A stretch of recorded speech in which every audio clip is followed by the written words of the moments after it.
Welcome back, you guys. We're talking knitting right here on Localite today. Sarah Keller of Not Another Hat in Hood River is with me, and let's talk about how you got into knitting and your shop in Hood River and how that all came about. You never planned on getting into knitting. I mean, it wasn't something that you had grown up with or anything right. like that. I get asked all the time if my mom taught me to knit or my grandma taught me to knit, and neither one of them were knitters. So when I was expecting my first child, I was put on bed rest towards the end of my pregnancy, and we were living in the Tri-Cities in Washington at the time.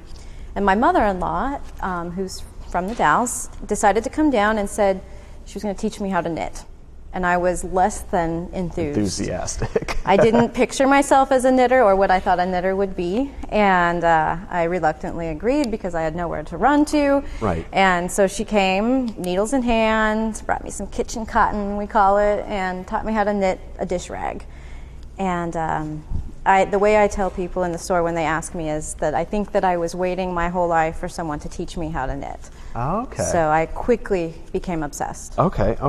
So you almost have you said your mother-in-law? Mm-hmm. So it was almost her who got this whole thing going. Absolutely. This is her fault. We can blame it all on her.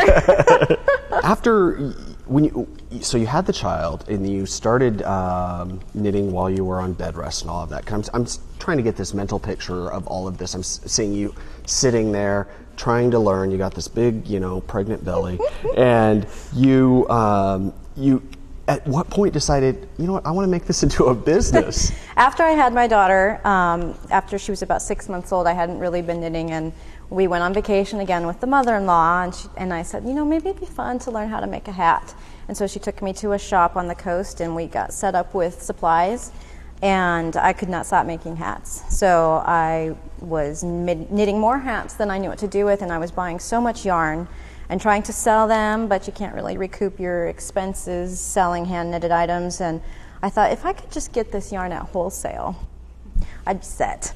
And so around the time that my daughter was 18 months old, I began to research the idea of having a yarn website where I sold retail, which meant then I could also supply myself. Right. And it quickly turned into something entirely different. Well, you had a huge roadblock. This was something that really astounded me. I guess the yarn industry Correct. won't sell to you wholesale if you don't have a brick and mortar space. So Right. you had to shift gears and find a location in order to continue going.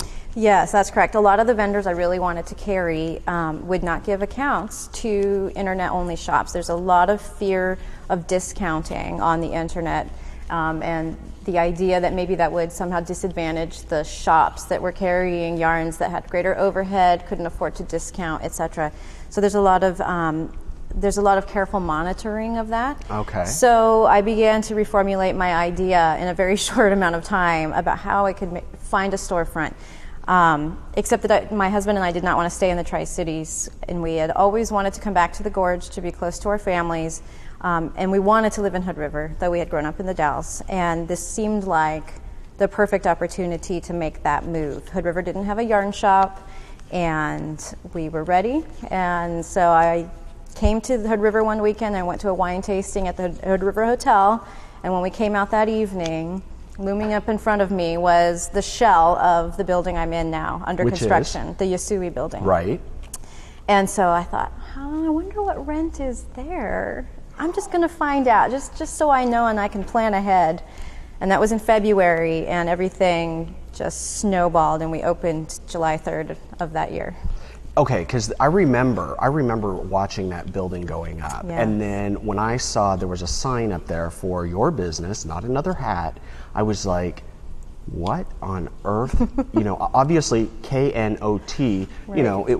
it probably had something to do with, yarn or something, but I was like, how are they going to do that in this space? I mean, this was really premium space Right. at the time, Right. and probably still is, Mm-hmm. but you pulled it off. And I understand you were even putting in your POS system and stuff moments before opening. Yes, we were. We were really breathing down everybody's neck to get open. It was a month later than we had expected to open as it was, and I I wanted to be open. And Maui, my landlord, Maui Meyer, was really helpful and supportive, and he did everything he could to get us going. And so, yes, the lights were being installed that afternoon. The internet was being put in. My system was getting, going, getting the database up and running so that we could open that night for First Friday. Wow. Yeah, it was amazing. Yeah. But well, the community I would think was knitting happy. should be relaxing, and that does not sound relaxing. It was maybe not so relaxing that day. Well, how did the Small Business Development Center play a role? They were instrumental. I had written a business plan back when I was going to begin a website, and I had retooled it for an actual storefront, and someone recommended that I go see, Bob Cole was there at the time up at the community college, and I knew him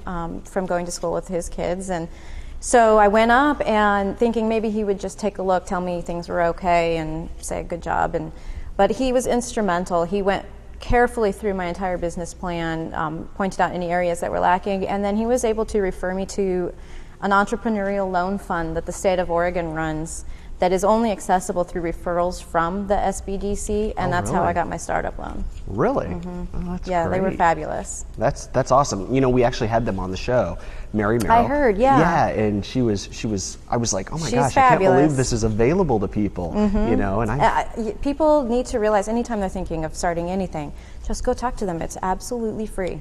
Right, and it's excellent counseling and Excellent. Yeah, QuickBooks, the whole works. Awesome. Anyway, another subject. So, but the community's reaction has Everybody actually was been really super grateful. even surprised you, right? Oh, absolutely. I underestimated my sales volume by 50% for my first year. It was insane. I had a lady come into the shop in my first month and just beeline behind the counter at me and just grab me in a big bear hug and said, "Thank you." It's like, "Oh, you're welcome." But people were so relieved to finally have a place to buy yarn and supplies and come for knowledge and help. And community, because I have a seating area that people just will, randomly show up and sit and knit. And a great river view, too. And the river view. Yeah. If all else fails, you can watch the kiteboarders. There you go. That's probably what I will have to be doing if I go up there. But it's so almost like an underground kind of. You didn't even realize, like we just said. I didn't realize there was extent. such an interest in it. That's right. And my customer base spans the entire gorge area from as far out as the Sherman Wasco area, Dufur, the Dalles, Golden Dale, Lyle, White Salmon, Bingen, up to Stevenson, and even Washougal, Vancouver. So it hits both sides of the river, east to west, up and down the gorge.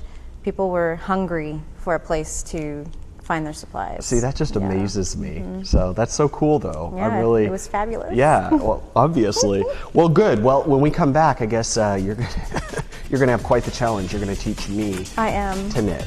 You will be doing this in no time. Okay. Well, I'm glad she's got confidence. You guys, when we come back, you get to see me try to learn to knit. So if anybody can do it, I think this woman can. So if you want to stick around, we'll be right back.